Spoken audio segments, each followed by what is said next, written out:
Eye.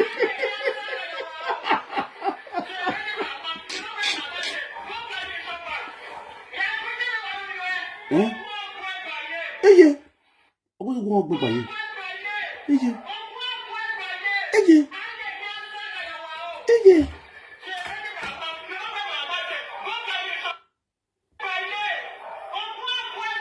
Uwe.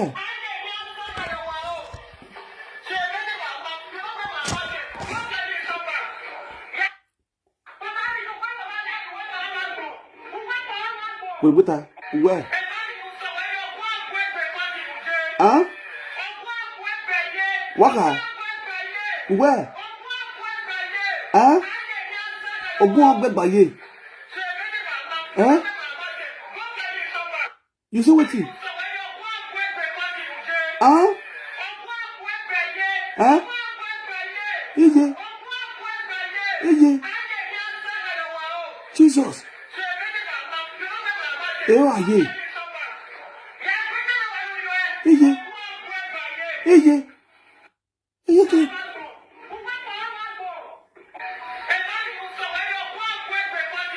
Ije.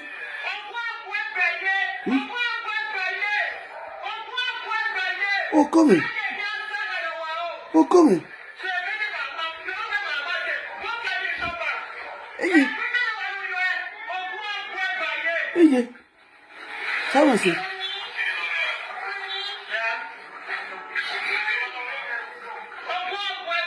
Eye. Eye. Even I we did it. Yeah, see fuck up, see salt. See salt. Eye. Eye. Eye. Of what the cut.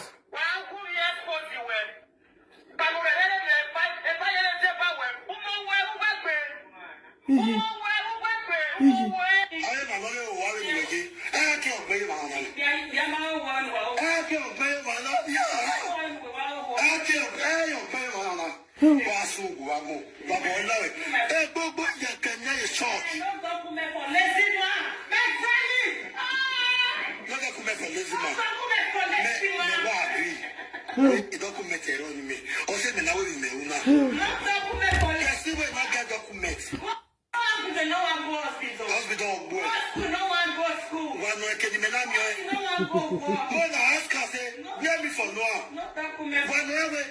Where did the Lord see you?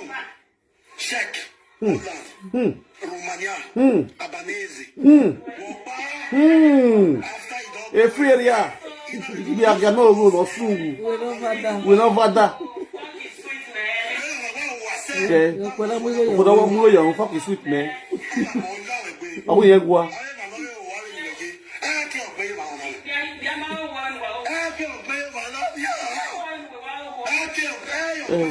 Go cover it, ba.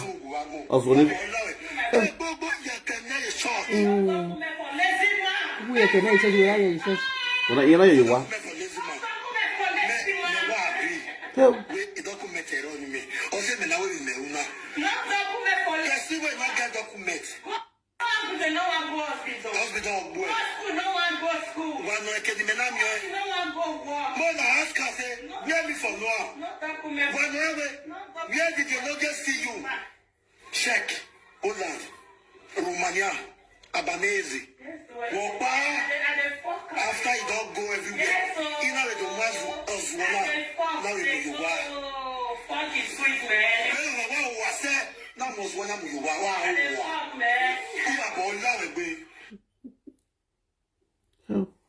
No document for lazy man. Kai.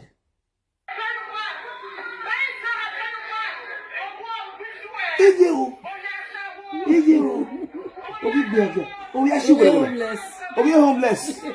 Oh, we are homeless. Why are you homeless? Oh, we are homeless.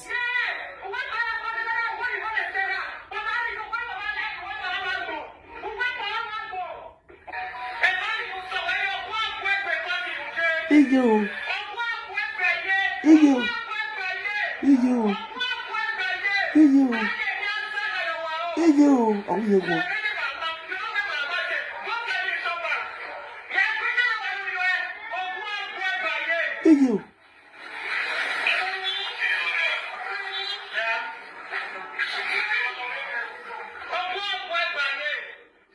Okay.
Where did the Lodgers see you? Czech, Holland, Romania, Albanese. Oh, we are going. After you don't go everywhere, you know the Mazu Oswala. Now you are. What my head to you want to go obey.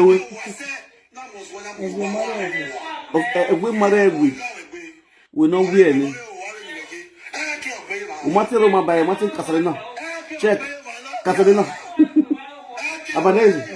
Soja. Okay for you. That's me. So that's me.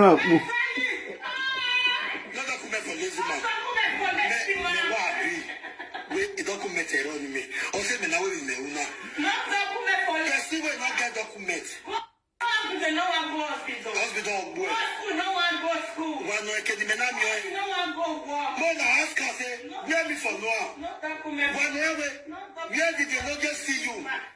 Czech, Holland, Romania, Albanese. After you don't go everywhere, you know the Mazu Oswala. Now you are. Fuck is sweet, man.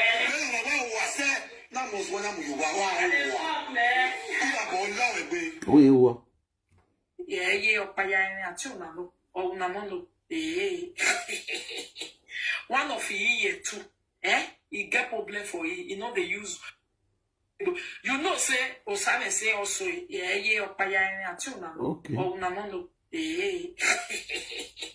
One of you too, he get problem for you. You know they use 1 year, 10 year problem. Do you know who beat him? Na he use a man tell me. Say one of you all my problem say because we slap him. Something happened to our ear. It go be like say something they do for our ear according to our explanation. Okay? So Ewe is fond of giving all those children slap with death day. If he can give his wife slap, wait be say, and if you see his wife on live video, maybe somebody they tell you he won't even reply. Go be like say because if person not they use 1 year the year word the one way take the year then they respond. That's why you go they say well oje no muyo bajo we then my yagwa oje no muyo bajo. Okay, so my yeta the woman ear you know say Osame say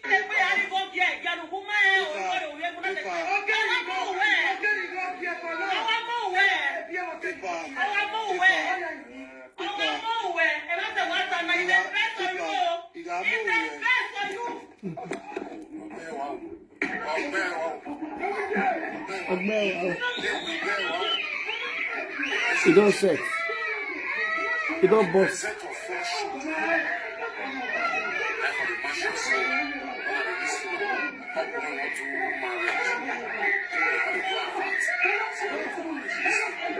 Hell, she lost the marriage, lost the BT.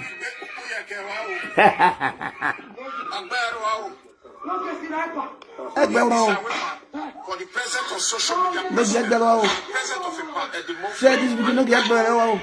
and for the mashup, No get better. No get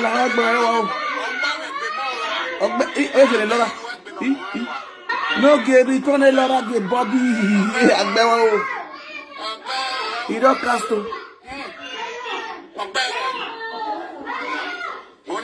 Anya, or this will slow down. Who can you see? Them, no, my put on a mark. My cake, my one cake. You made the win. Police. Omare we bomu was the language a country. Bise. Police, bise. Bise.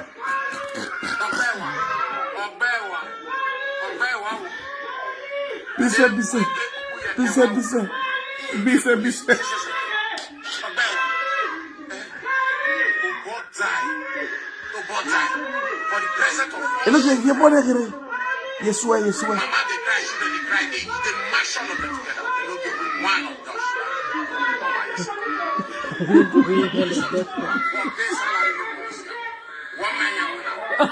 Your face salary the police. When you were the police you were. Follow the police. What am I to be able? Police. I don't go to buy.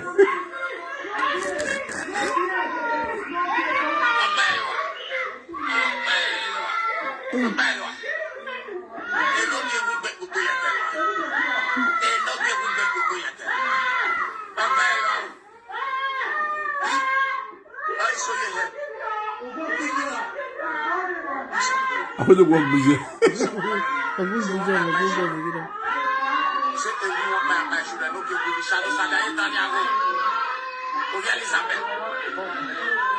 Are you imagine to reply? Go on, do I go me go? He and master man. O one way Jim na solo we no.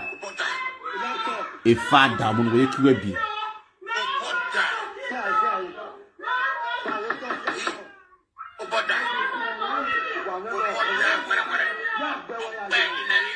O yan gbo ni ya le.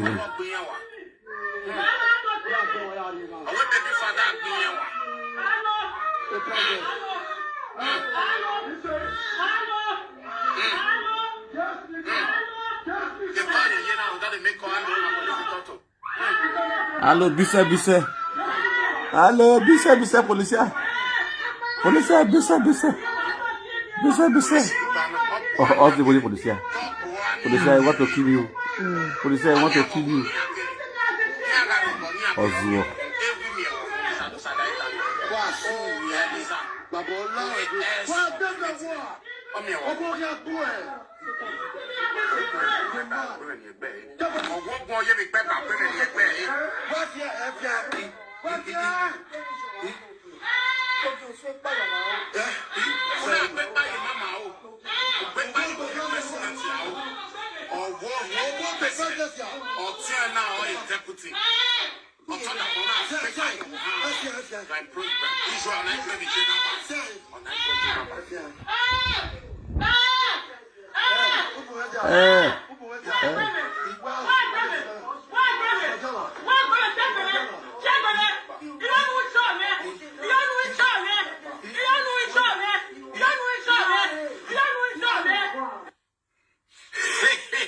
Voila. Oh, I love you, Bangladesh. I say I love you, Bangladesh. These are the husband and wife. Who and they no get we now they listen to the time with the carrot start. We are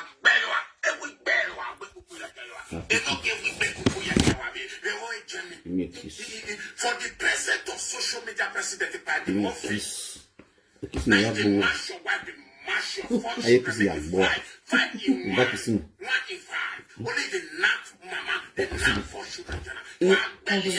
Alguém tem bem a boa. Me dá que sua que é bom. Aí que se bom. Aí que se bom. Aí que se bom. Aí que se bom. In marriage. I also say people will come for this luxury marriage. But from all those mess and disgrace and shame, we've been waiting for this luxury marriage. But this one go luxury. This one shame and disgrace go luxury. Because this is not luxury marriage. We are waiting. Okay. I mean, let me cut that video. Let me talk to this this dirty, ugly, bucheche woman. This blishy Becky love. e Becky kero ho ga mesere bia sagbobon amezelare la ma ha o to le wo tin lo yi ho wa gogojo a desperate woman no who the introduction package tali ona who introduction digiyeki adi tali ameze mo mo ma understand o ko hu mana wa na wa Didn't wear wow zuo. A boy no pay go down no hack page. A boy ni se learn now. O magi wear a boy ni get learn. We pay go na. Igo no ma me yari bai. Igo ne ozo no mu no mu we yo wage. O sa de do.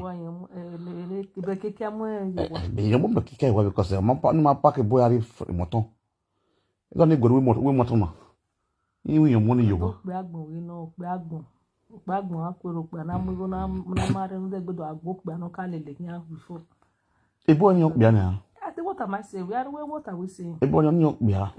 Agbo ya yo ko na to e Becky we job on. Job on ye be job on na wan money. Nyo bia. Ile so na ngunu gbo no ba still ani. E Becky fe ego. Amohe mato mo we ne. Ohe mato. Amoe mato na we mato ne akpole go yobo e Becky do ya yigo ya de ready the your video. E boy no the ready the your video. E Becky na me go the boy me the boy. E picture ga gbe me. You understand? What's the man agbe boy ni because man no say man saga man mo boy do feel body go to because he do get boy ni he get do yere gwalo. You understand? Ya do ma we want to we mi ropa. He get do yere is no level ni ah, e level on ya. O be pe kwa. Oh, everybody wa gbe yo. E ready the o ma stop anything. O ma change anything. You go ni aye mi. E boy no na me a page no ma think be page la dia. E o ni me we ota ni me we ni me e ma we mami water ya hin e be ga son e be ga van. Ye na me ya pay no wa we ma see level we level mami water we. Mama ogo. Mami water we doggy. Joke apart. O we mami water ya hin e ra son e ra van. Ye na me ya pay no wa na. Ye ma me see the level hin of mami water. By love. We are here wa we ga re be din na hin wa call you know wa we are here man je je report wa here okay egute hen ka yewo ni ke na ita ke yo le pesu so me ya wa ma gun wa worship ni wata we eriyan oba na me eriyan mami wota eriyan ohun iyan ma hero popa ohun no do gba cha ko be obo. Where I went after many years of frustration, you make him move. Yeah, we are, yeah, there. What wanna Becky work it? No, we water. Work it. We are. Only be out carry the fair asking you Europe. Salobon, Salobon, go daily. You camera while you while we are like to say in Unoya is sono. I will only do hack page. Who will get page na ti hakino. Ede page me ati hake ye channel or hack page be channel. Ye channel ye try nya me page ma ti me page. You me ti ari go no one we ya hack page mo. We ti go na ya boost o we. No ya get no zoo ase. O wa Facebook na na. Na go ma be deri ye ki va gbo na. E be ke ye deri ke se. Uso be sa chiki ni me ka bu fu ane. Yo iwa ho wa. Ni ki kere ya make you go to Facebook. E be ki ni any 1 cent in Facebook. 1 cent any South Korea. America Korea United Korea. Yeah, I give you one. Oh yeah. What you have to view one. No we don't take ye ke we. Oh yeah, and you will live video. Yeah, dem ye. E can na we engagement or engagement. Wanna do engagement. Egbe gwaze wunu. Egwa pronounce the wunu. Very dirty woman. Very dirty, very lousy, very Egbe ya omuma. Ina ginya. Egbe ya mo ina nyano bukoko. O make matro la me na go bibi o le live video. Engwina owo mebe doki liability ya wa. Umomo buga ajowa. O me contribute ye di ma. When you contribute ye di ma. Agboya ole una lago da we na wa deri yeki. Wa gbe po bi France na aditale. When they book pay go ya cross the border. Ya we that go document ya cross the border in France. Ya we ka we there we ke mari ne akpa bobo ne mari na. Won ego no ya zeno ya agbin yaga. Yeah, yaga what or your most name thousand. In other words, from regulator where you can maintain truth forever, you can never maintain lies. After 2 minutes, what is 2 minutes? I go I change the price. You know what goes do. Again, he make buy food. When now get really so kuze budi. Or when na ko be so ya plan me ya gbesta dok ba yi we bagwaye. Or what do you wagun or what bo watin. Ye wa kalogi mame. O bo wati o to body wa do ni gba. Sister de do ni saga no propose ogun. Ogwo. E de ne to pe be live video we na me accident. Ye gi do pe be live video we owe. O ka no ma wa. We no we na recall. You finish we na call me ma we ya track iri wa. We boss hero. You know what pe be ni aje we wa gogun an sin. Ye we wa gba. Iri we I say iri we are the host no pe de no kina I fancy we na wa agin wa say we say we no we mad we no we Becky go me come Becky me de go Becky go No ya ge no ya zuwa ihe wa ya owa abia ye ke no ro oni is it ma we record emisko wa o na wa ti ni it no level ma pick call ge the phone is part of the call amuga record you don't want to pick call you know ni abizu be no reference e esera you that person again asa bra no wa pick call e ni wa hospital wa pick call you ni me de we call ge ona wa teta live video ana wa so wa gbe no ko me live video that's why it's got a trust we demo de area of school.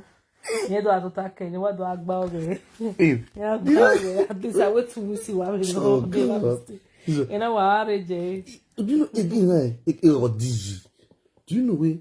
Anywhere so what? Ba again, what call?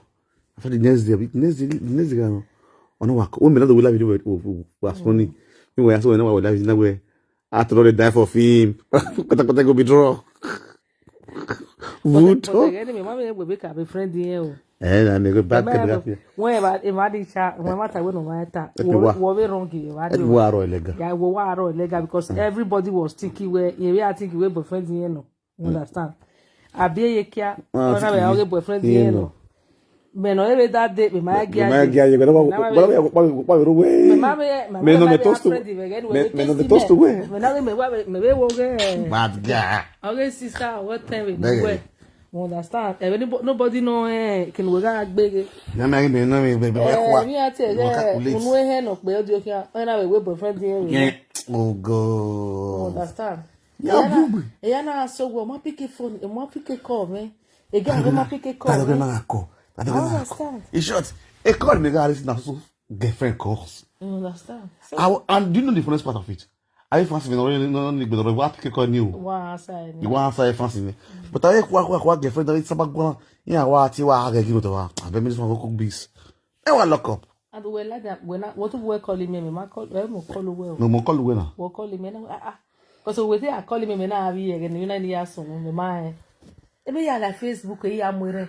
Ni gbe pada ya na go go ata mo de devil bi na sago du ku ya na gbe na usalo bobo we sunu baba mi wa ge wa mo mi ati mo gba de nya o ya mo bala ka nya mi wa ge agbe yo ko na break of favito mi wa la resista ni ho egin ni ho keke o wa ta bo do ni eri mo ta ka ni eri na when you call it, you know where they say are the prophecy never like ya. O mama calling yeah, not when you come. You call it and daughter worry the treatment in that go for no. Baba. That go for no. Maybe that we only men have soto. Understand? Only men have soto okay. Since we have him when me na be am love like we na be go share the video. Imagine Instagram we are on calling me we are like when I know Ebeke is there Ebeke we call you fancy where imagine you talk when I no we're not going to Becky the Becky no we're going to mama tiga for sick Ebeke is so hard body. I never forget about that Becky made the Becky go won't Becky go na Becky mo Mario yourself say who want me walk back once Becky no ya wi o again na to ogi cha me no si ari ku ya me kwa fe bi wa to ogi me no so ogi ni wa ta lo okay ke beria why you are gbe me why you are gbe me career o wa me police ni e be soldiers ni e vi o we go ni e ya danyo ni asin me na wa ayo bi gbe wo o we kato ni me call we na abe Becky o wa be ya ge ni na wa nyu no na ma wa gbe me ya neru ne no we are that when we fall a hard we not here we say oh yeah we say what we fall you know with that babe they try no we want you near the linear na we soldier say near view we take motor wa but we na block it one block it one block go by we na block do echo we to ko wa dia na wa block here we say wa block we carton ni ba ni e dele ba gbon we anyo wa no ware ma no we go ni eze no de ade iwe na to ma e video ni ga ori ina ri opide ona ri ana happy be ona me problem se because ebe wona agbo wona ale o gati ogun ki yuki Becky e va to saloba again na okay again we block ABEYUWA that time le tiene na e be ABEYUWA okay how better be ABEYUWA yeah then you tell where your babe don't come buy something na go be na ABEYUWA mo vi mo po varre o na ABEYUWA vi mo po varre you understand e va nesse no la ni ki e be ya on block ABEYUWA yes okay ABEYUWA na do amebo gin wewe Becky we quick be pobre you understand then other thing do dey arrange every year me ga how on code ga no at Becky my because Becky to ogi Becky no dey give information there small baba yes sir so small baba ko Becky do game Becky na guy me do ma yes sir when you information give me from small baba any me video give me there so people like this and when you really are here we are get your own plan secretly without letting her know so they need you let her know of you giving her me so also when you drive rig by your office see also you want drop you down because they were not expecting where the place was secure with soldiers where we go even if you are we ne Becky no mama na e ti a o ne support e ga je no we o ole we na ya wo gbe onu we ma ka plan e butu we you understand e ma plan e bi rock ba o no money wa yi iye wo ma we mi rock ba but e ga we ni ya we mo ha ye ma ne abegin awe gbe it's another use of America only e wa watching Becky with live video abatese wa gbe wa eje o wa ya pe foto ko do ya pe fo wa ko yeah, work before second the baba. He said why Becky now. No good with Becky. That was no motherfucker. If Becky someone. What the problem you with? Becky. Oh, ni bo gbe. E Becky on. Ya better than me. Ade Becky. One 60 million Becky so better than me. Becky en wa we sister money mistro de garo. Why me say we buy no sumo. Becky give your women, eh?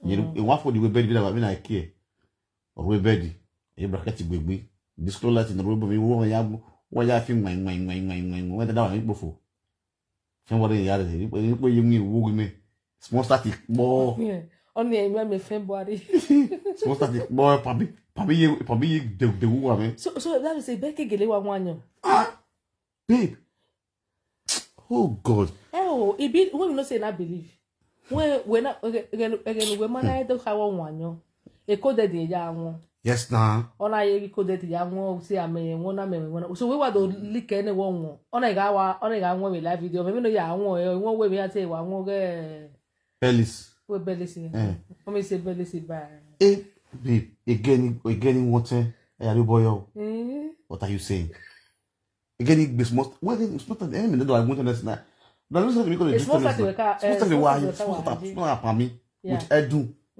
Me go edu the small time for me ya so to ogun gbaze. O jogere. Beki ware wa we be je wa gbe e ke gudo e polo. Wa ro po mewe. O he wa ro we wa zero we be di wa. Ke wa o wa to ni pa mi. On te ni mo ke no te bo pa ko we be di. Bien what the two small start what on you wear. That rubber na ogameni. Where will be this one again? Na Becky, mami wata she dey yansh. Wagi. Mami wata she dey yansh, that be this. This my husband say, "When you know No, if I do so, you know what I'm my wewe. When you go road sign. Okay. O do you na go sa road sign. O no mati ni te o. Where do you? O boss. E blessing wa no. O wa fi mi o yo wa fi keke abi ibi gbagwe. You ni reason gbagwe. On the crossover. Onye na ga ba mi woto. Onye na ga da for the me money.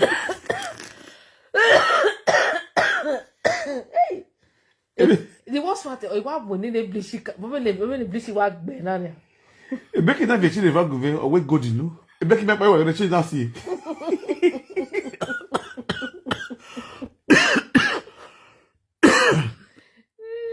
Oh my God. Il m'a pas eu numéro. Mais j'ai assez. We will that video where I screenshot taking a view aje. We are screenshot like love and like no. We are screenshot that we in that boy je go phone. Oh we dey to gbe ball in the Facebook. We meet up. Na we e Becky no ga to we no dey go meet up ne. Wa we are ni sere kia. Wa ni sere kia. E Becky fo. E Becky wa fo. Iye wa fo. Okay, agbára díẹ̀ ìrí àwọn tó pa ẹ̀. Becky le ka ti yore. Na we pogi we. Ye kwa ka ye ma bi e ma na mi ere gide. O ti anu pa ni bi je ni wo Yesu wa no wa bi lebu. O bi lebu itale wa. Asa de bo ma re ni. O ma na me wo bo na me wo bi no pa. Oni. Ya ata na wa believe. Maybe it's warm. No roje mi no ro video ki. Ya we ta ko ni do ko ni ati o ga ni roje mi. Oni video ki. Madagi nyame no wale talina. No wa bi rabiji. Ni o wa bi no yina ona e sha ona e sha o ye nwe bo bi gbo fada. Ko bi le nibu. O yi wa won na pe abira na de blue. Na do bi oku. Na bi oku. E bo mi asite bo na re wuche. E forte dot on. E bo na re wuche. E bo bi mi yoko. Ona no yupo ya gba o bo. Na wa. E bo e gbe oh wala je wodo gboro e be wodo iwa finish me na na me just finish na ila da me finish ya ge no pa lo le pa mi. Oh my God, eso ni eni eso ni because of myself ogavini family ogavini wala we o finish if you so gbe kia o we o finish e domu gu ne no what the spiritual ma mi le gbe o we o finish oui. Il est homeless. On met tout one year. Oui, ça lo bois. Veni me yena ami wori me ari wo wura bena. E no ginya e mo demo na ke mi ade. This is so unloku. Here we have finish. Money miss road. We you finish. Unu wari no na sa lo bois. E wi wa hon ri bo wa ko wi wa so. E wo wa wo. E wo wa ko. So you got taxes they were joking no. Now you give her 5 million. No wait the 5 million and bow. Now you give her 5 million wait the builders. When you go na after one pillar. O 5 million ya bow for. Ya bow so do. When you go na a security post. So now you give her 5 million wait the builders. 5 million. No 5 million nya. Wo bi ere mi o de a. Ma ka because o te am here Facebook mo gije. Ijo ka. Ijo mu ye bo mo gyobu. Ijo ka ni. Pe na go na woni go na gbe me bo obo. O si eni ave donate na platform wa no kwa wodo. O se ma na go no hin because ijo ga ka wodo. Papa. Ore ke mo go ta de salon so. Why any frankly, I think I would the difference one of the video. Be wow, me. That's Oh, yeah, we we have live a in neano. We are wow. Usano po me gume oga me degi yeke. Okpenu kalele ne wo ma bi ewe. Wo ma mo enwe wa jan we so. Hono ma be ga te won se we ri oyin wa re hono kwe te we se. E o mo so do reply. E to mi go mo now. Na good evening. Can you just imagine? Good evening. E mi ko bo won e. Wow, wow, yeah, for me. If I'm what I am. Any house of any on winner. Where mommy water, who might mommy water to Yaffy, we mommy water born. Is you say this way? If you person that you have a kick on a bell. If you're going to now give away a platform, mommy water working, you don't achieve anything. You may have for Sudiga, we yet Tiboa. If you get it, don't analyze 5 million no ma. The man gonna boast the word from 500,000. 5,000 say for good at 5 million Nigeria. 5,000. It's almost about 9 million. Well, mother in Agbona, we do I have a analyze it and one if a boy like boy of you homeless. Or some don't you know 5 million 5 million naira, 5,000 euro. We don't know with 5 million naira, the no policy. No way, mana. Onda many boss. Wana gwa biasi igbu. Me 5,000 euro no way. Oma de 5 million no do ni abega. Kikabere wa me 5 million ni aga ne go e. Oma de 5 million me na de 5,000 euro no way. Change 5,000 euro to. Nuge no polo se. Naira. Nuge no polo se. Oma gbere 5 million. Won we ma cake big oni there. So yen ha metin yen. Calculate la rien tiege. I said here. They tap. Yeah, you tap ya guys. Yeah, you tap. 8 million something. You go to 5,000 euro here. 8 million something, almost 9 million. The median way. Oh man, we 5,000 real. You no kekwana. Wa go ata be na. Era no water we do. Why 5 million naira. O ma de 5,000 euro no. You know ya ta almost 6,000 na with 5,000. I go with 6,000, ya go with 10,000. You need to calculate. Ni ma do si we do rigore. 800 million last year. I want not even. You want not even. You ya ta we na why 800 euro ya why ya uno ma. If we want to get 800 euro. No ya ri nege maybe o be need there no ya ri bai. Ona do how we because on one day. Daddy. What do Ernest no. Daddy pre. This where you work tani not a no. Single mother. Single. Me wazi. Oh ya ni regime ni. Oh no, if not why you on the code. Daddy, you want to work but you might they pay him. You might have the pre. No, okay. Because of our money. I said I can't worry. I wait away. Oh, daddy. Yeah, where say? Where say? Yeah, not even South Korea, they are the that is it. Oh, South Korea. Well, say, no, God forbid. So about miss call. Yeah, they can imagine and no get on done. I want money here, no game. Down, you got me out of your with the if I have a liar, I can't lower we. Yeah, make ya rule boy. You can't look at when you are we know. Collecting on ya no ya pay no bone. We have for. The most important thing I call a guy here. I call yeah, no get it. Yeah, making a mistake directly. I go and don't buy winner like that. Don't buy. Can't get one of them. One can get it. Baby, if we are blue. You know, agbe the person agbe wo paro no ade ba mi eva. No, me wa ade ba the person. Ade ba ya o, agwa. Because ewi na ye vidi me ya gbo mo. Ami ko ni wa gbe ke yo ni wa di wa so na. Isak ma no wa de ke weekend ni ya fe pa ya kin. Odopo ayin ya la. Egbejo anybody I was say social media na. Me. So bo ga misko. Why ko I one mascot you. Me mo say already. As a fact, I social media. You may you care as my wife, as my say, as my year, as a day. Now we have a say, as my daughter. I'm a fool. But you know what I was here. Then I'm first when on egg. First when on ma. I had the Rifka cat in man raw. But Bob Yammy. Look at the worry night. Any cannot come and bomb you from your head to toes. It cannot come and bomb you. Why I saw the egg Magbo, yeah. Your boss, you will. It's in winning day, the chop on that thing. Even though I can when I give you oh, not damaging woman. I go back with me. You got the winning change, you got to get what you understand.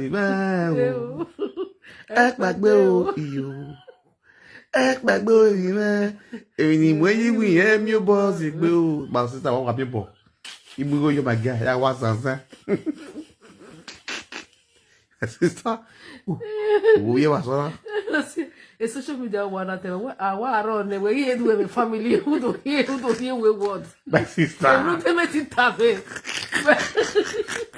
Era, we were like you. Ah, this is what I want. Easy, that's me. I hear my God. Oh, Baba, and because we were constituted news now. Ah, this band well. Jesus. Me, we miss so me. We have to tell you how we more one now. Our Juju. Come, we are going to go home. Imagine water.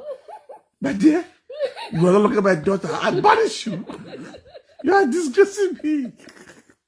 We so me attend me o my work back bata wo wa. Me am a blog am gaga.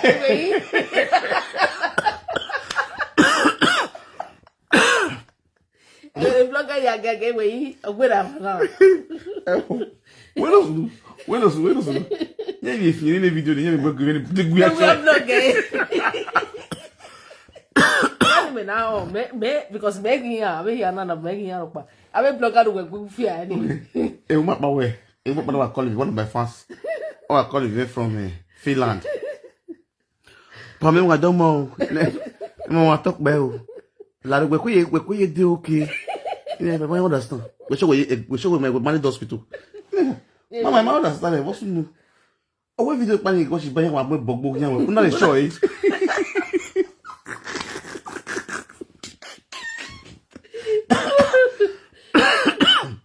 Okay, mama. Ia pe bello. Ia pe no try but atiro. Emma what to do? Amarele. Que daí lá amigo no. Ogwe na we look e o. Ibe dey ati mo we. We are going to we delete na we o papa. Ni dai we da ga amigo ko ni. E woman quite we mama. Why just the verse na wetin happen? Or if the way the thing insult me, your husband go to share and now it was true. Go to we get then at the bono that for me. They don't come show. You know, my mama not first. No one take course. It's the share. So you say, as I see the thing surprise. I get surprised when my sister they watch it. If na me like buy him again. Yes, so.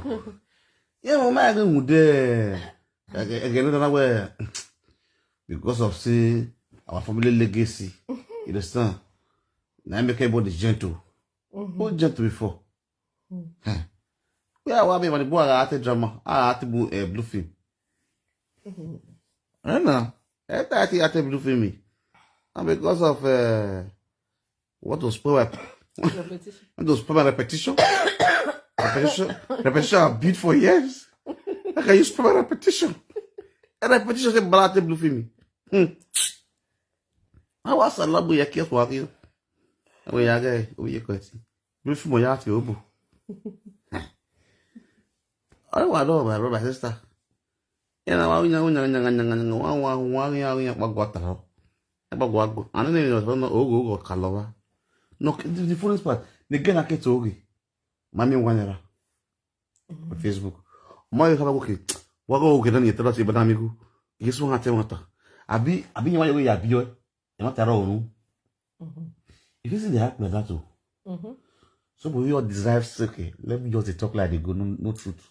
No, ya rezigbe, no ya high be. No. And a robot very positive girl. Or it no wearing no na ri we no pa. Ado age big girl age o magbo. Do you know the funniest part? A girl that what they there. My boy was a the very poor girl. Very poor, very local. It is of dressing. When this is not you way.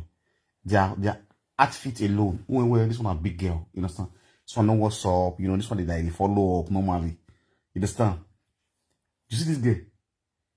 A locality of girl. I'm a great. But understand? I watch you now. My if you see once you see the kind things fear we go see this on a marker. You understand? Now once you go to know see on this civilized, you understand? It is current in terms of dressing. A makeup or a Becky. Oh my God. We scared Becky. Oh, is even no good. Any could be copied. I got even a rag with a use pancake. Ever makeup. A good level Becky. A level pancake. You know, my register ye. You are sister na my makeup na me gonna register ya feel code. Monica na my na makeup we. My register mani o. Ona we register ya feel code. My register can was ABEYUWA. Maybe ya talk because I've been married man. Mind do I am kwa yegbe vegbe. Understand? Back in the mic me. Second maybe time awabena. Oh, me. Okay. Me na married man market me do active so. Master. Na kwa kove married man na ma tete. Akoda na kwa kana. Ahe odo. O we be ru vegbe. No wait, as married man. Maybe ya hagburu ji. Yes it ashi wala na because married man. O me ditoni be kini me na. Understand? Because married man. If you so running at taking tabon. Na married by na. It do mo wa yegbe. Nyon na zo me. Ofa. Abo azo me. Okay, ibe do zo no we be zuza me do zanu we. Eria we be buye kwatia. Ami na mi ba mare dede, wa na mare dede na mo ke no zo we. Maybe I'm mare yo ge na mo ke no te zo na ge dede na ya. No sé. Because when wa by wa saluba we se we Tony that wa in the sense that one ni pia una gun won ni kaka po de important ni me wo ya ni believe ge man e bi ni abe ho that one ni pia wo e wa ni pia pia awon pia wo ma bobu yo ni wo pa kan wa no is okay awon pia wo ni for example mana na ri gile mana wa kile dari yo ni akwa no ya wa mana san for example ma wanye na hari nyi oni ya wa wo me so na ata mo you mo wa you we gbe mana san as a married man David ni ya wa be wono say na ta we so ni ata bona ni ga itani wa fie were da yo be ga ita bona odo awa because why were man okay mana san no we ndare wana na wa ti kochubut bono do ya wa anu do so ni me no ke gwa zo ni wa gun adumi ame o bo me ma kwa gba we na be mami go ti san na we mi mare na na ya azo no ya kakabo azo no omo ponoro mo wa no tia ya gwolo de oni Napoli vendors every week only ya do for Napoli live chicken oni bo fe wa bo fe do pe ma bugo yo fun yin wa gbe la chicken only every week ijele ona ye mata le gbe yourself ina ti na lare we ku menwe opero wa friend ma bugo yo hun ndo we ya gwa ifu o wa gbo ko ni mo ti won pogi ma gabe ya wo wa zo wa e webu no wo wa ka o wa va mi painting gbe o wa you call lo we gbe wa to live video gbe o wa mo camera da face we wa papa o wa ta lo o wa go va gbono insas o gbe no ga friend de o lu e kwere o gbe ni gbe agbegu we webu it Napoli iye ke na ndoko live chicken with Napoli. Italy. Or he with the matter going on here, water. And I like we was so. Oh, we are going to go you won't. Wonder what your memory for, I will go for. Me marry again, before the moon you were. That is, you may also look the lobo as you want to go away. When you forgot, I got my auto forgettable. Then I'm your way. If you're not that you don't have a small guess. You will have a good one. If small guess no way small well, oh, yeah, old warrior, and you're very poor, and you're very dirty. You didn't me rapport. Ban me fool, on your wa. I saw it now. I actually get another boy, which is very gasoline. You have to get a peak. Because a boyfriend there. Oh, no, you told me where you your barrow. You maybe could. Me Marco, you want to give me, you could me now, my lady. You're not borrowing already coming in apartment near me. You see apartment. You understand? Yeah. Again, me, I coordinate. They want just motor now, you know. A body, I get a boy not for war. A body for the what you do, what you walk upon the my work upon the close one. You have very critics. On our what do you stay? The boy for war. Again, you have to do with me, a packet you with me. And I was. Major Europe. Major Yagbo. Who are the talking? Who are the talking of? I was very. Locomotive Moscow and Rose may want the gear. Only motor me was I tire side. Wait till we can have a sister, Mabulin or there. Oh my god, Mabuli, wait till have a big bear. Or Debu one of America. Only Maro. Only Garona, only you pass with the only you know the one going on the pass with me, pass with me. You know, I said this pen only one day one. A jokey. Only you go get a more. I don't know what you go get a more. I know you don't spend it this way. No, I just spend it this way, my guy. I don't agree. No more out here, though. No, I'm not going to. I watch him. My daddy. Help me to fix my page. Well, either you bring Cusco or you bring Monico. Two things involved. You are trying my own because my dad like it. No, I'm not talking. And what I'm with, it don't do you your pay. Or what they go okay, and they go what they can't get could go why. Or a plug or a year who is 7 could be weary. Sharply. It's the only way I live. Man, they're gonna you. The funniest part of life is I don't know. What if you know about them? Yeah, I say life video. Yeah, I go and wow. Maybe I wonder what I'm no. Oh, you got Sonny, maybe me. I'm a dead. I was made to go and go better because yeah, I roll why daddy. Why daddy? Why I love my daddy, my daddy. You guys say life video now. We're anyway here. I'm also, you know, the election can do me well. We are one. I got one. We are a pay me. He's a low boy. No, what? Hey, why we got you? If a Victor, he like it for Victor be like. Now, what you go now? What you go now? No, you are do as well. Live video now. Or you want see me? Oh, we any take calling man. Oh, we have few need to see. Martin, we got him man. When he start to activate. Yes, na. Na. You might be got. You might be got. And when you want to be there, not to be only. You might be got to go now. You know, we be so be Roma. Now we met him. Now we make pick. Me what they call you be now. Could be. I don't we talk. Any mina. Any abani you about this way. Maggie, any I did the banner. Any abani you about this way. And I can do it. I can have it doing you. And I want banny you for. It might be not me. Now we pray. You will pray. Where go do corner superstition believe in the banner or my banner one in my mina. Where go do? I will the best one way to see where. The best when I Yahweh no go before last week. The boy agree ya papa. E boy agree why time. No, the truth is that you know one thing we don't understand saying. See all this in here me bonafone. Understand? Also, near an hour with me. Yeah, okay, imagine you na mo adie we bu na do no things. I'm not think like boyfriend ya ya obo. Okay, nega awa. And so na me so ya ta do awa. At the end of the day, you ma pay ma send the money.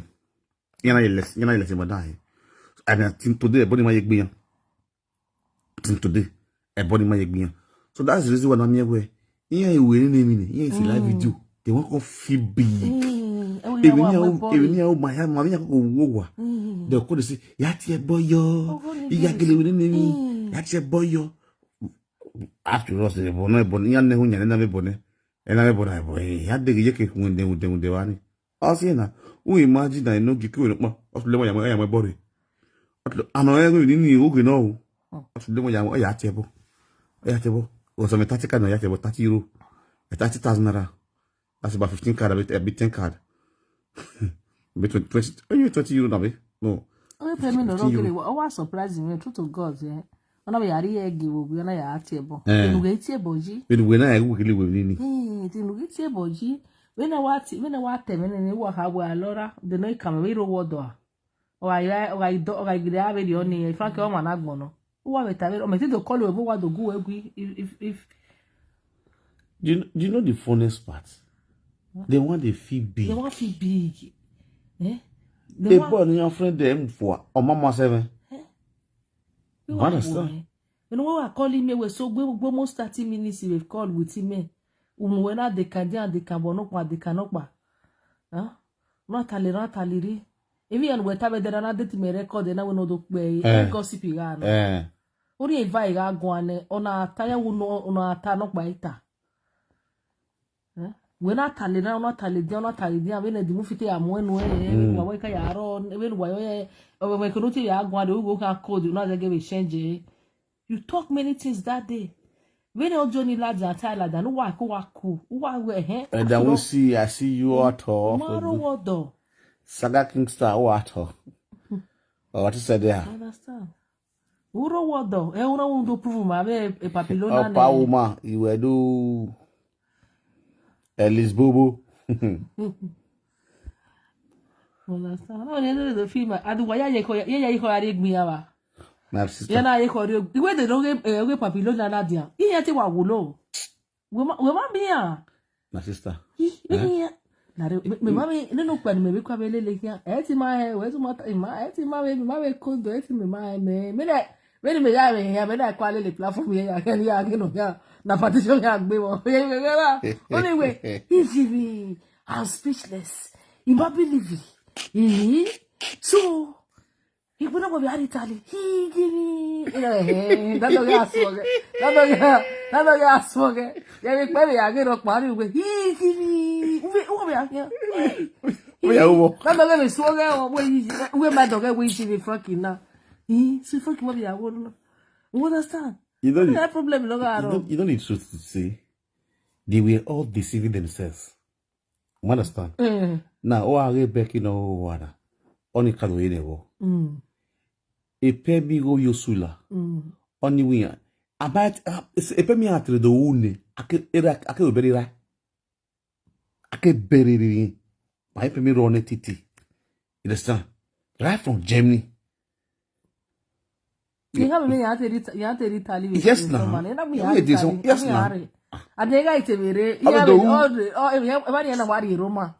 You don't say now. So, a problem with a pemi guy now. Pemi with the magic we are looking about. Now, we're not going to be like way. All the hour after, Yari Benue.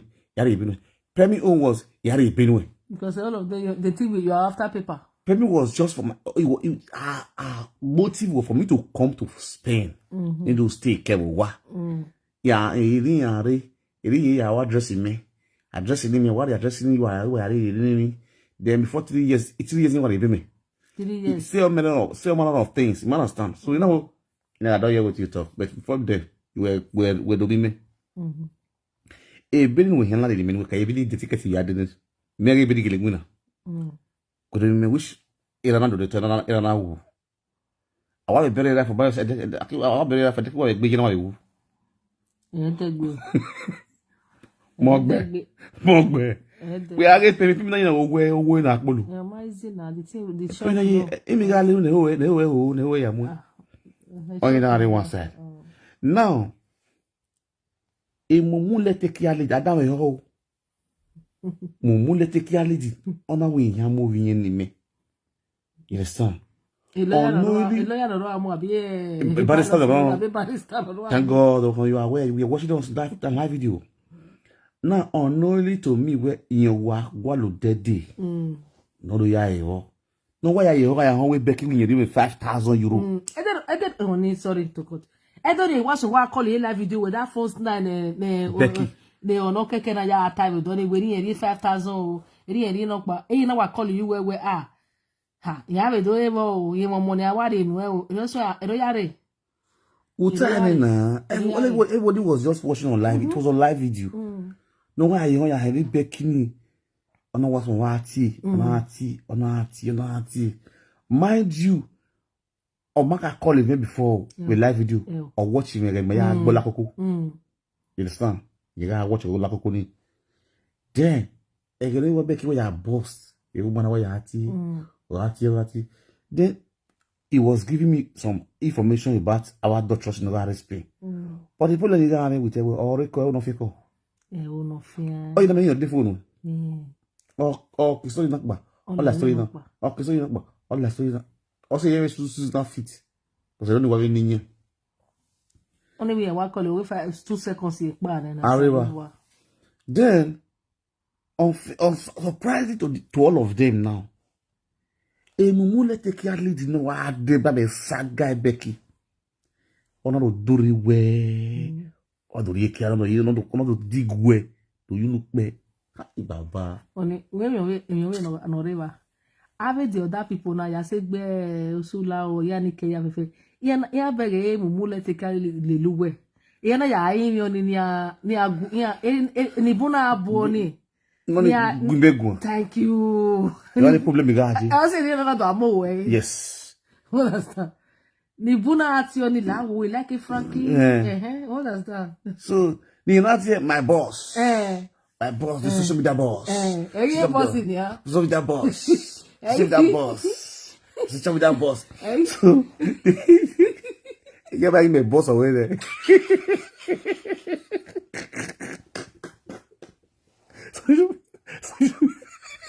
Well, we like boss in it could wait to change. There is a mood way for you. I call you when that's what you respect. That's his mommy less love. When the respect was there, or the call you that is mommy let's love. UTF mommy let's love lead. I when you do when I got mama, we are hearing you. You know. Oh, he said, "What if we not move? Yeah, boss and country where now. What if we not get to where later? I get bad. Oh, he call you when we talk about. Oh, you are called. Hello, social media boss. The first thing look at where lao. Cut bounce the phone in your now. What's 11? Even I manage. The next when we are back the phone in your mommy, let's love lead. What does that? From them, if I say something, don't they cook for you? Don't play with me. You are you know, if I say something, you go say no back phone on me. Which level call is there? When you go call them and say, you were very correct. You understand? So I mean, I go say, I know where. What is the new? E woman ya record with you. E no fifu. I remember saying na worry one. So do this ya your kota. E gbe na wo me e ti ta lo. Ta lo me tele live na ta lo. Ya se gbe de not here at Tinugo. We wuwe. Oh my God. I see that where. When mu yo to. O le gun. Madam mu yo to o le gun. Go make finish your on ale. We had a depression on. E me wona go gwa. You understand? And if you are walking here, me want to go on. What's on the water life? What we get anyway? I know what we live now. Only if I were my bishop will come over. Oh, yeah. Oh, no, no. As if I know. Yeah, but oh, well, you know, yeah, me pitching me. Oh, my way. Oh, my God. O moriju. O moriju ke. Pete ya pe. O ka agbi e won agbon agbon mama e ma wo de gbe agbi ave. O si oni e mani we live video say 3 o'clock e masa ave yo he ke no bia because Eri baby you know what? Yeah, we have to talk about. We are going to talk about. Yeah, yari. Era wa top pass okay. Eri we wa top pass ye. Era me yeah, wa top pass. Are we are go we are we on so go. Eri people. They don't cross away. With the 3 we go.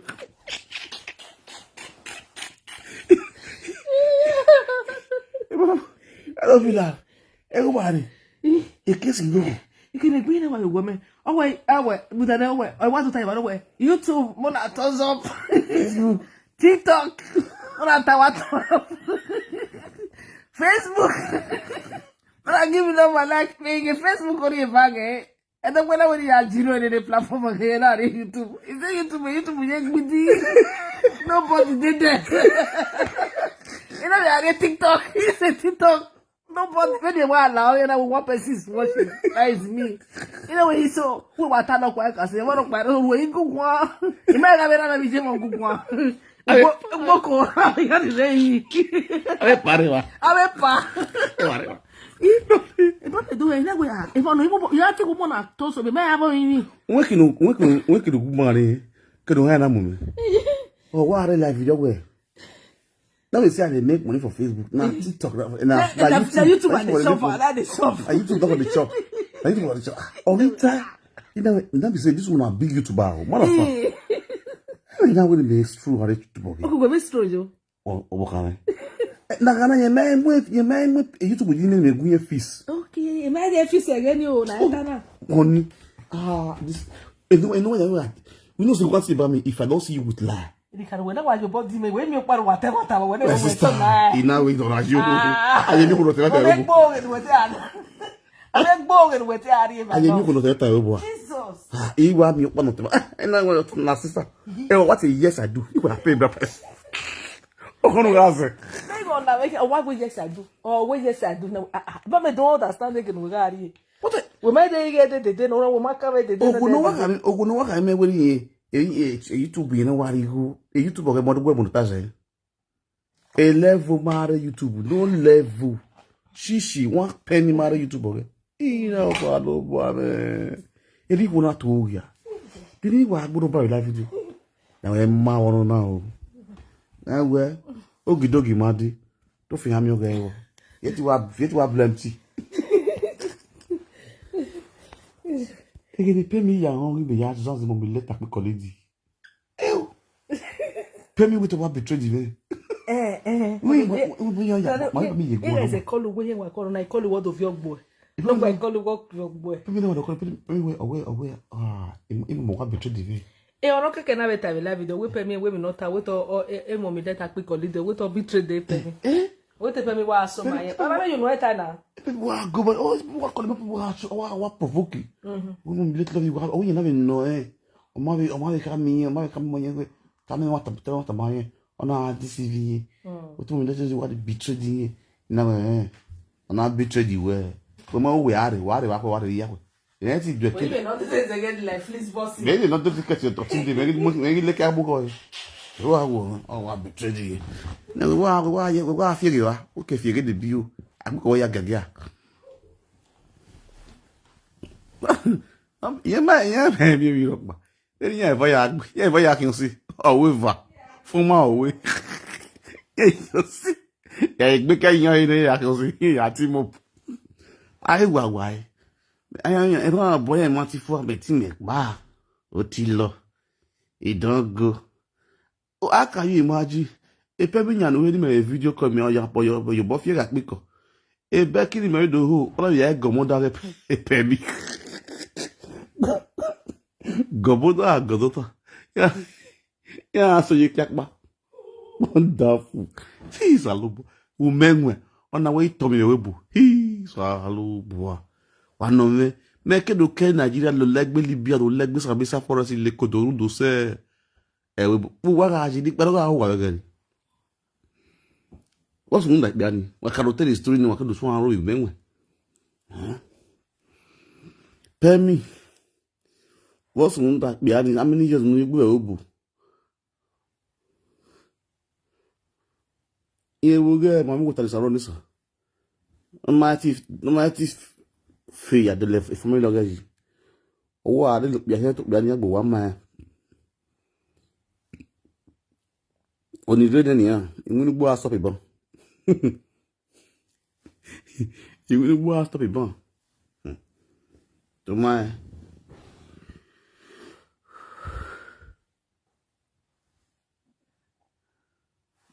Be ready for your guy. Ain't it for me? Isn't that what? Ain't it the truth? It's not for that. My man, you're the tasty. If I out there with now, you know, give me. Who go feel right with now want this night? Go feel right to come out. On you.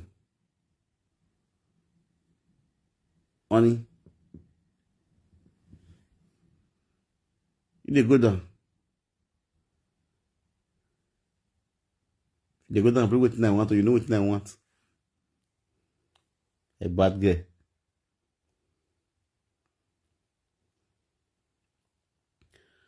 Mommy, what is around this one? Go yo. We are sad go with ya.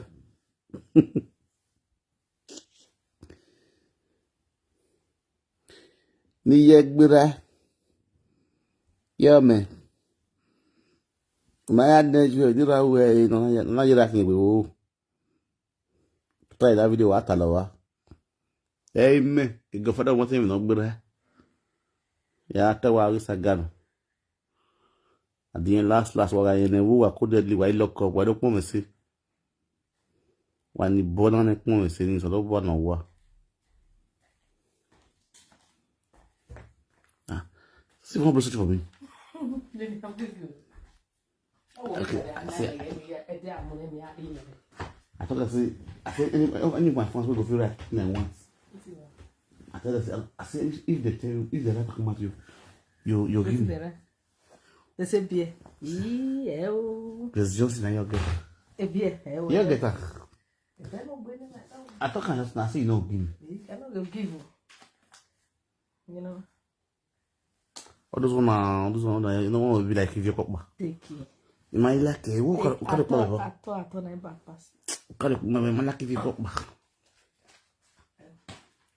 What if you don't? What do they call that way you just now? I don't know. It ain't terrible. No. It's a lot here.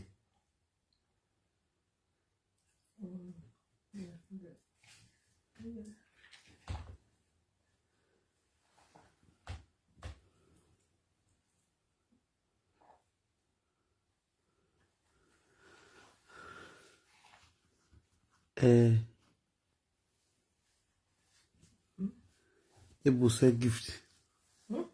Say Frank, read my comment too. I beg fix my page for me. Yeah, fix your page. What's happened to your page?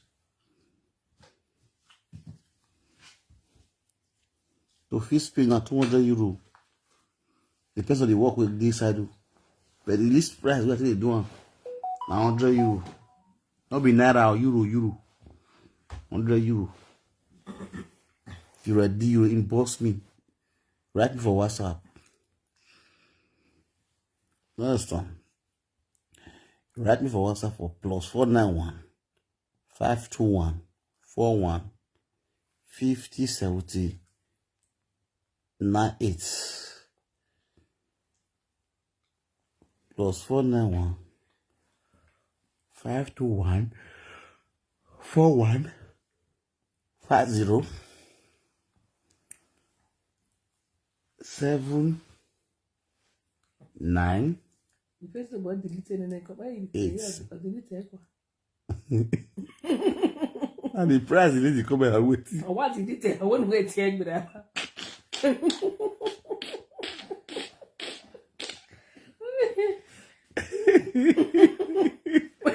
finish here or delete the first one. Of them delete the second one. Or where go we take time later. Okay, it's not free of charge. Oh God. Oh God. The way my sister, my brother. What's the boo? Nothing is free anymore. What is the way to do it? What is the way to for you? Did it take on the better? On the better.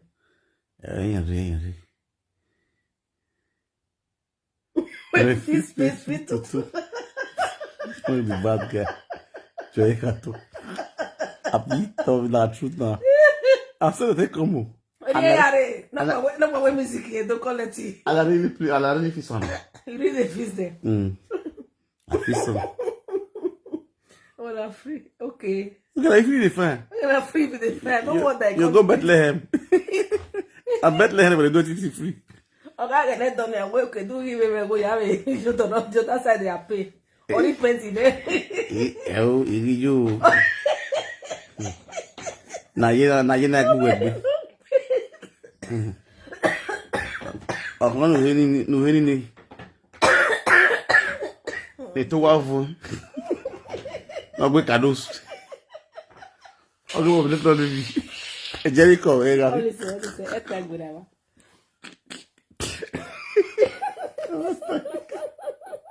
Igi pay card. Oh, we pay card way and pay. Igi fisi kind o. Fisi cash. Oh, you can pay card. When you came at this good say. Horrible. Let me spot you. Yeah, you pay card here. Yeah, you pay card here. What you okay? They will be working anymore. Yeah. Esse sabe mais de o. Also que ele esse papilo. Ne bega. Oni do. Olha nem meu plano para dar vida. Olha você é bom, uai.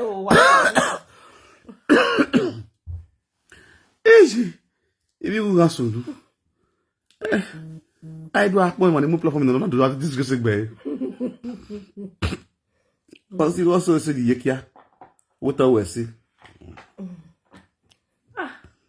Okay, but with this man.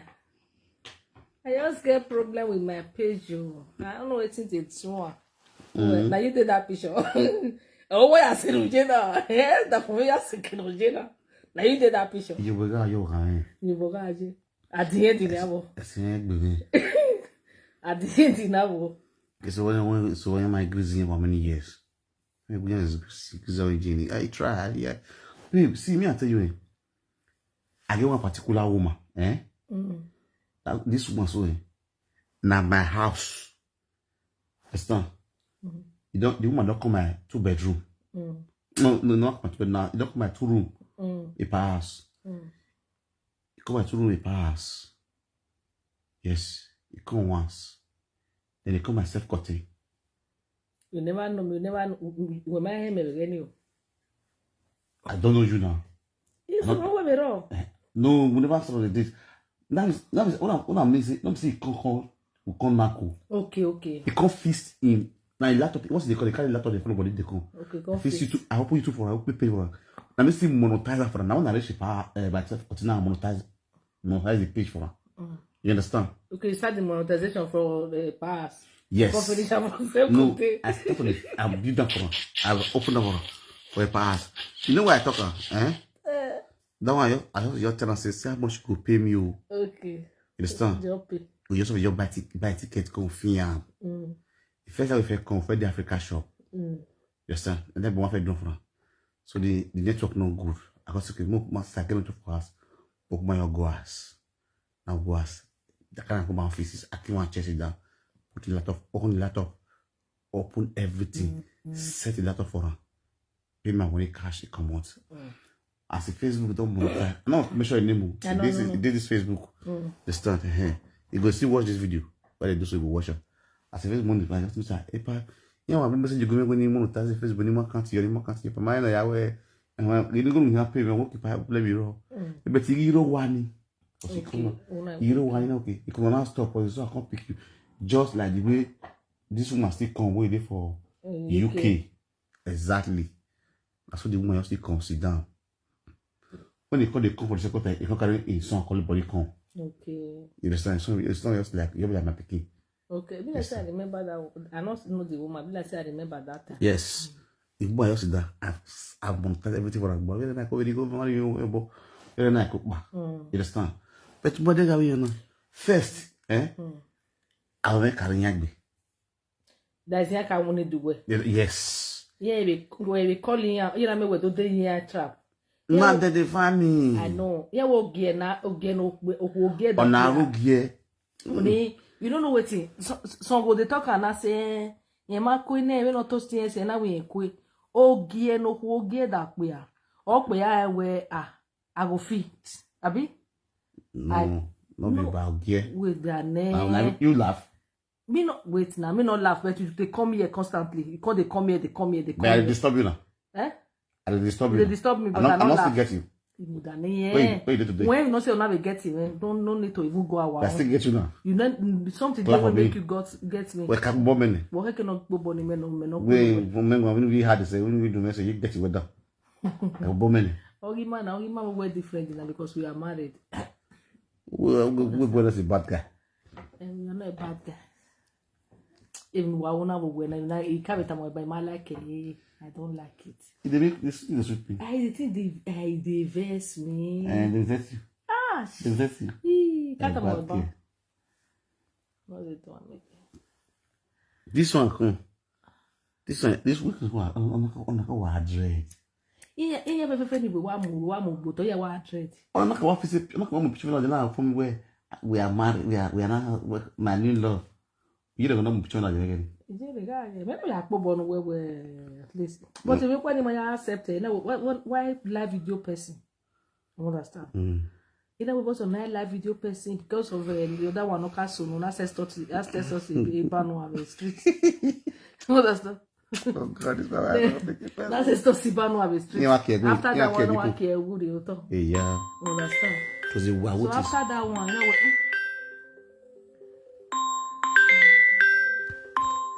Any office in here? Mommy POP. Hello? Good evening. Marry who? You don't live with you?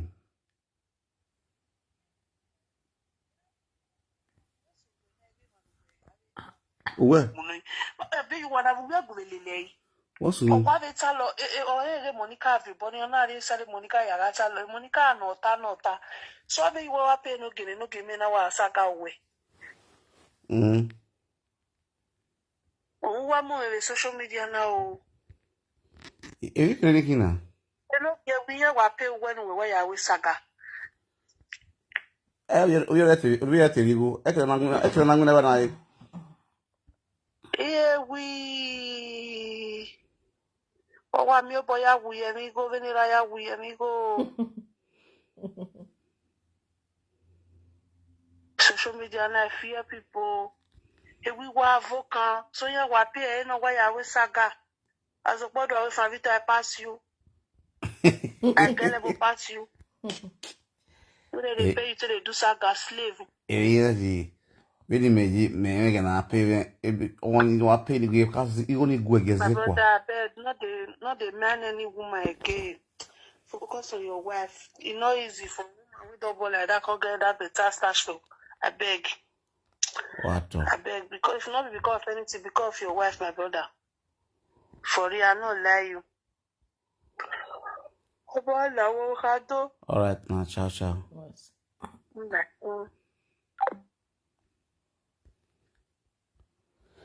Yeah, my sister. What game preserve you a war? You go second. But can also be it. Oh, Italophone, it does want about you. It be a war game now. It might about you. I be one of Talole, or more here. She be small picking. Or yeah, I'm me at pistol your own way, almost or go no. One no, where Italy in America.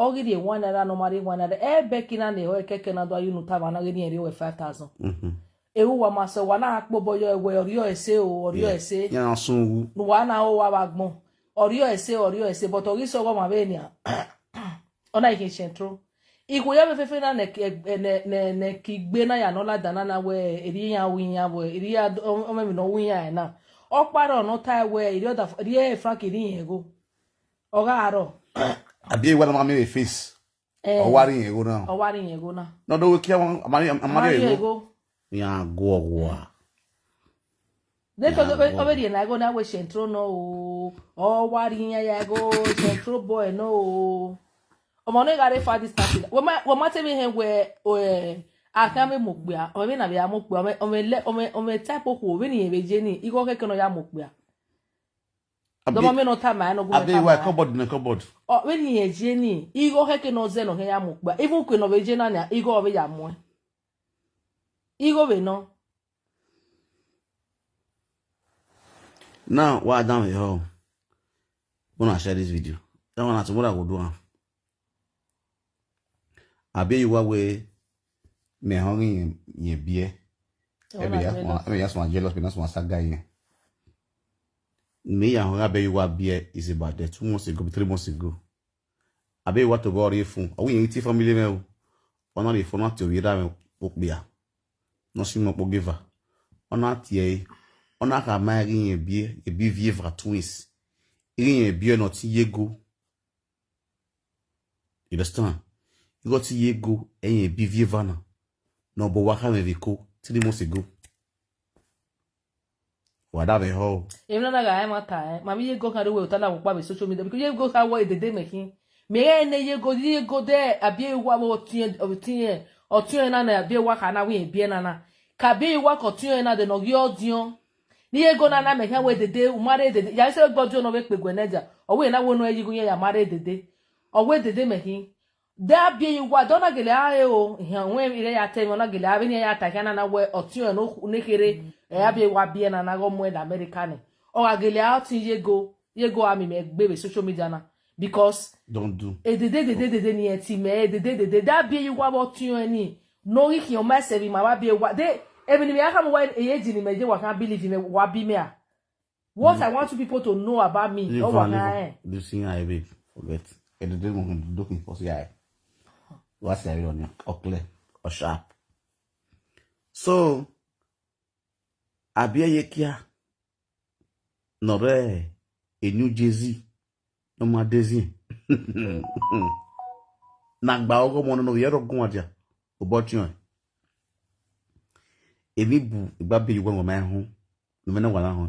Now, first of all, let me direct this one straight to MC Papilo, the little central boy in Benin. MC Papilo, I work on another gun. They were not born until she tell Monica just now. Say she did drive. Go walk. Say na big. So, are they Magba? Are they Magba? No, hold on, down here. Dawe yo wage but ana wage afo wage ko takiri mona sa ako here to ta wala sa ana we na anna wala sa no so we mo tabo we mo ABEYUWA or ye go social media aka ko ari kiri o mi kana so that ni present na kana mi go ingo ya we po we dize bana now ABEYUWA first of all let me go straight to MC Papilo. So pelo maso mati ya wa go asipiko go eso pelo go ego iyen we ekere u ibanai anati workshop this particular part we wa film na blogger wa MC Papilo what tag picture by I watched your video from the beginning to the end Ugwan Evenuta is your right no ya because why ABEYUWA kokowe ABEYUWA $10 million. I know how much ABEYUWA spent on you during your mother's burial, which is fine. Me I go to as a friend or as a brother. I don't care. Understand? But in the other way around, the same you, no ABEYUWA, you want to put a carry you, what ABEYUWA what to win. But it's so unfortunate they don't have to start when you wish to marry your sister. But I don't know. It's not to start when you are disturbed to your sister to the extent of my queen way. Una do mwene aguba no me hotel. Una mwena gumba. Bro, I know all those stories. A record of it all. Na be wa record wa mugun egeni. Ya se gbe record o ya se gbe won wa asugi o we. You know ya tie o we here. You understand? I have all those things on my phone. You feel me? You don't see no tell now right now. Or if you don't know who you are or to win. Because I got anybody man go can buy about this kind of thing. Because I was having a reserve. You understand? Why am I telling you this? Because you came out to claim she's your sister. Bro.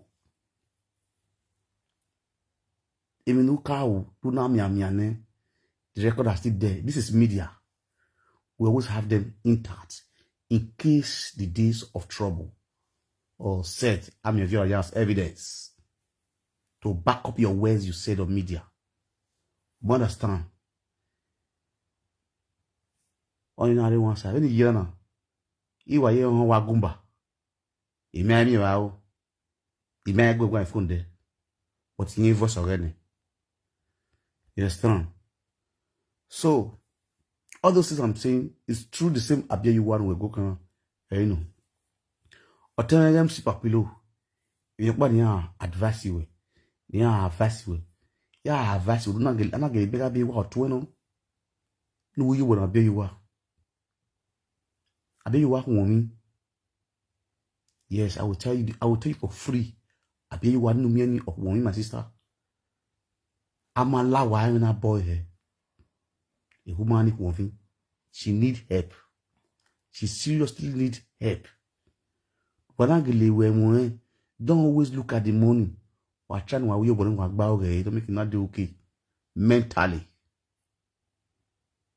Understand? Because we are having a woman always to gain. Is it ta. It's here as boyfriend and girlfriend. Now it's here as a sister.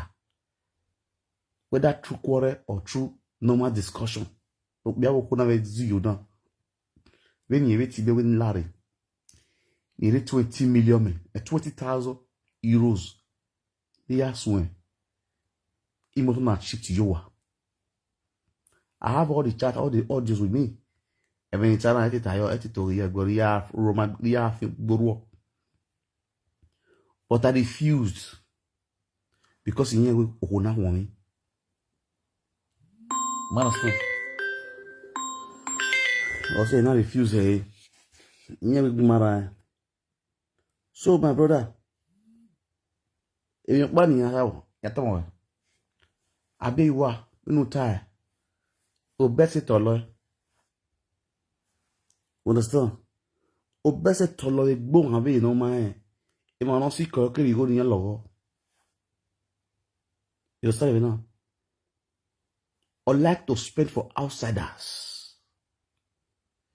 They tell you the best thing you told we are tiny. Raven yazi go near away. Didn't you yaz no pianiga lily? May I beg get 20 me Bible? You understand? May tell me. And secondly, we are so life in. In my like in I have been a can. Why you are broken near you? Boy, don't make him. Or could you no kayak bokane? Could you no Catalonian? No begging my need even a problem of ABEYUWA in. They were kidding when they are no oka big when you're in the Buagayabi. Understand? When the Wara Sadina, Yawa away Sagadabunwe, we in Magby. You understand? As a boy now, MC Happiness. MC Happiness is the ABEYUWA Cabone. me mai me no ya me mai da be one ra be ta be anything one place like we bu be ke do hen. You understand? That is what I'm trying to say. What's that? Yeah, make a parable no way. You prefer helping outsiders. Only a zaga da boy or we or even the lower or bother even the lower. That's a big word for you. Secondly, imana hama wa abigo ma digo me. Imana abigo face to face. Il s'est dit qu'il en vient les locaux où on a tout pour digo me. You understand? Anyway, you know you are a kind of person non like you go. So weti wa we mama la be you are making a me boy because that's your job. You understand? Bebe ni meji ala wuki. On we must pay loyalty. That's what makes me a man. You understand? A story where up Bobby Spain, you see France. You understand? So when do I go on a live video? Anyway, yeah, go on. Any team me money on when we know the names we're making. My can work belly. Because when I'm here working out here, what we are supported. Yes, now. You must start to support the place Nami. We are carrying Agbe the first time. Who could also say, well, nothing, I say, well, nothing. I be you, I know ye buna. I didn't Jersey, West Baby, me. What could you see one? You still know how you came out to fight for her, stood for her, and you were all working for what? For your money. She told me everything. But you go everything. I know everything. Understand? But it's your money. I'm not against that. Can I want every cat assistant? I'll say not a workshop. But my brother, sometimes while you want to know Sony, you gave her advice on that song. Yes, sir. Papilo said say no that moment by you know give Uriya vaccine in one but you down you have vaccine you understand that down you have vaccine na was with me any back and you rain any gualo you down you have vaccine you can also call her. You should also need to advise her. One, no ban organata. Two, no ban gossip your logby. And no you yege. You should also visit a doctor. You need a medical treatment. A depression worry for real. You want to understand now? Even the woman want need from you now, anything. And do I be in a public or disgracing Becky on social media? Don't you know she's disgracing herself? Where I hide me with my gabi go my be. Oh, no, 3 months ago, we a behavior. A month ago, I'm telling not you call a live video where you behavior. You know, a movie or very minute for you watch anyway, you behavior. You understand? You go on ye biena, big star, and ye biena, or till you go. But not keep mute, not minengo. Mind you, the same boy, all wanna carry him on again, who not marry the cook, Mediados. You go friend there, ABEYUWA, America. You understand? So, kakaboya tie, kakabotie, ABEYUWA.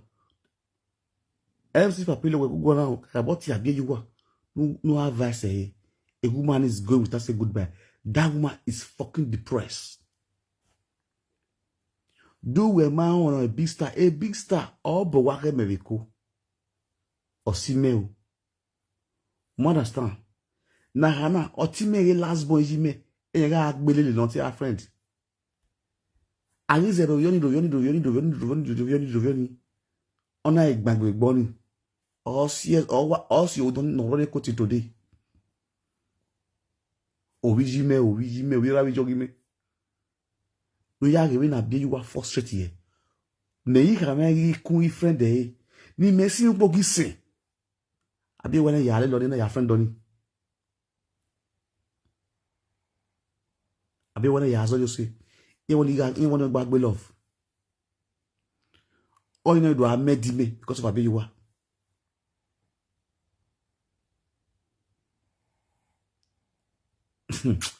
So MC Papilo, any boom ABEYUWA, no ye bodu with my hand. Who are that been a sagana you are be? You know this, I know how you guys know each other. Sagana know where I be.